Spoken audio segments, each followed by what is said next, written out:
Dneska vám ukážu mých 7 nejlepších dárků k Vánocům.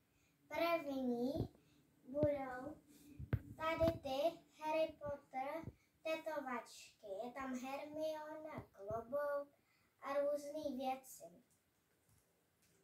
Druhý je tady to diamantový malování, kde máš kamínky, v tom máš tušku a tou tuškou trošku lepí, tam si dáš ten kamínek a dáš to na tento obrázek. Třetí je tady ten skvešík a může to být i zároveň jako takhle, že si to můžeš takhle a chytnout to.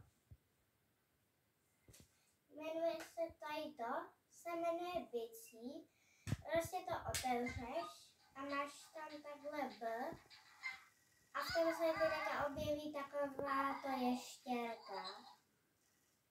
A mám tam i jiný zvířátka. A potom mám tady to šití, má tady 2 takhle pejsky, jednoho velkého a ještě tady mám takovou to panenku.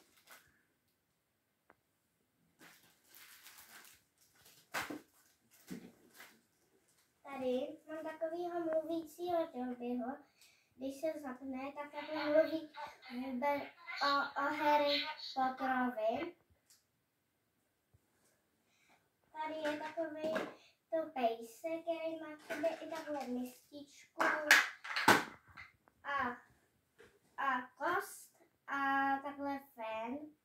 A když ho zapneš, tak takhle chodí, štěká.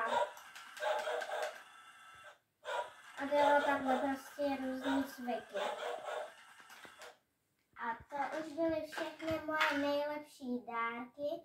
A toto video končí a ahoj!